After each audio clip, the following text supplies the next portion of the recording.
I'm Doug Apple, and my heart is on fire. Luke 24:32.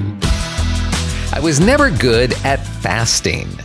I tried it off and on for years and never had what I thought were good results. I'd make the commitment, I'm not eating anything from this time to this time. I'm really going to seek God and dedicate myself. I gave it the old college try and then would just feel cranky and hungry and scattered. My work suffered, probably my family suffered, and for what? I saw other Christians fasting, seemingly successfully, but I felt no fire in it, no visitation, no moving of God. That's not required, of course, but to me, fasting felt like a wasteland without value or fruit. Then we moved to Tallahassee at the end of 2005 and went to a church that declared a fast to start the year 2006, but it was a different kind of fast, a Daniel fast. Surely I'd heard of that before, but I don't recall it. I thought there was just one way to fast, and that was eat no food. None.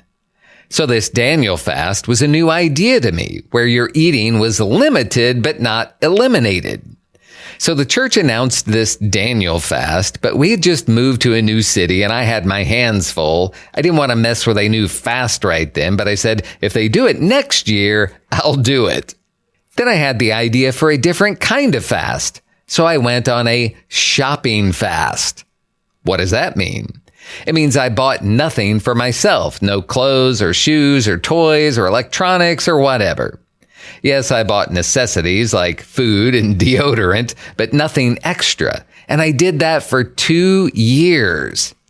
It was humbling and brought discipline and strength of mind and turned my heart even more to God, saying, you are my provider. And I learned one big thing about myself. It's hard for me to pass up a good deal. For example, I'd see a shirt I liked and hey, it's 50% off. It's 75% off. It's 90% off. But no, I couldn't buy it because I was on a shopping fast. Like all fasting, it was hard at first, but then I learned and grew and became a better, stronger person. And it was the first fast in my life that truly felt satisfying, like it mattered, it worked, it had value, and God was in it. Then January 2007 rolled around and the church once again called for a 3-week Daniel fast, and I was in. Then I found out that there really isn't one set way to do a Daniel fast, but the overall goal is to deny yourself certain pleasant foods and drinks. I wanted my Daniel fast to be easy to figure out, where I wasn't getting nitpicky about ingredients, so I came up with these 5 guidelines. Drink only water. Eat no meat, eat no bread, eat no sweets, eat nothing fried.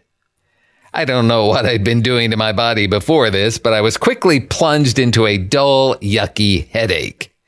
I wasn't particularly prone to headaches, but I did get them sometimes, and this one was constant. It didn't even go away after I slept. Now listen to this. While I was in the middle of that headache, probably a sugar and caffeine withdrawal, I felt God rise up in me and say, do it all year. And in my foggy-headed headache, I said, yes, I will do this all year. Eventually, the headache went away, and listen to this. It was years before I had another headache of any kind, and to this day, I never get headaches like I got them before I went on the Daniel fast. The Daniel fast was hard at first because I cut out those certain foods, but I didn't have good replacement foods. I lost weight to the point where my wife was like, your clothes aren't fitting right. But it was an exciting journey. I spent a lot of time hungry, but unlike a no food at all fast, I was free to eat and get nourishment just from a limited number of sources. One thing I really learned about myself was that even though I didn't have one big monster sin or problem that had its hook in me, it was like I had 1,000 little hooks in me, jerking me this way and that, meaning I didn't really have full control over myself. It was like, oh, M&Ms? Yes, I need some. Oh, a Big Mac and fries? I need that. You know what I really need right now? A Coke. Better go get one. You know what sounds good right now? A hot fudge sundae. I realized that I'd spent most of the days of my entire life being jerked this way and that by every appetite, every whim and desire. And this Daniel fast was slowly cutting all those fishing lines and setting me free from their hooks. Now I'm thinking of Philippians 3:19, where it says, their God is their stomach. The New Living Translation says, their God is their appetite. I was there, man, with every little appetite, acting like my God and telling me what to do, and I was doing it. I need some chips and dip right now. In Matthew chapter 6, Jesus says that when we fast, our Father will reward us. I did that Daniel fast for 3 years, and the Father truly rewarded me. In the middle of that 3 years, I felt his Spirit rising up within me and calling me to get locked back into Bible memorization. So I started memorizing 1 verse per weekday, and you know what? I'm never going to stop. And that's just one amazing product of that Daniel fast. Jesus said in Luke 9:23, if anyone desires to come after me, let him deny himself and take up his cross daily and follow me. The question is, what are we denying ourselves? So often the answer is nothing. It almost seems un-American to deny ourselves anything. But to follow Jesus, there must be self-denial. And one obvious form of self-denial is fasting. God, I'm giving this up because I'm so hungry for more of you. I'm fasting secular music. I'm denying myself whatever pleasures that might bring in order to set my mind on things above. I'm currently on what I call a frontline soldier beverage fast.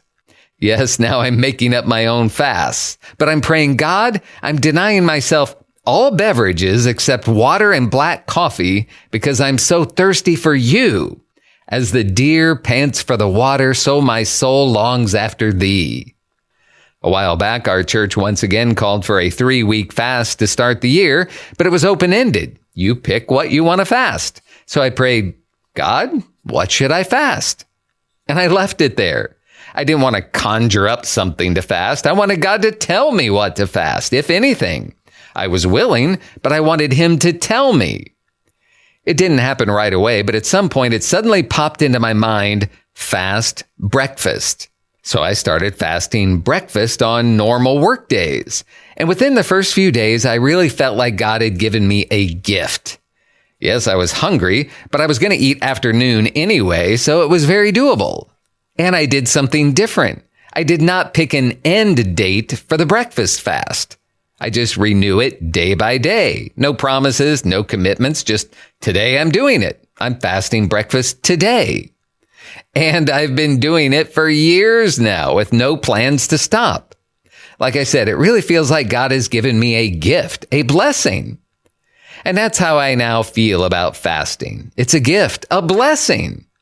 What I formerly would have called the tortures of fasting, I now call adventures in fasting.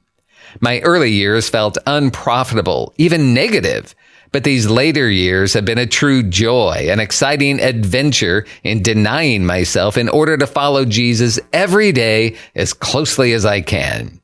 And I pray that you will too. May God bless you today. I'm Doug Apple.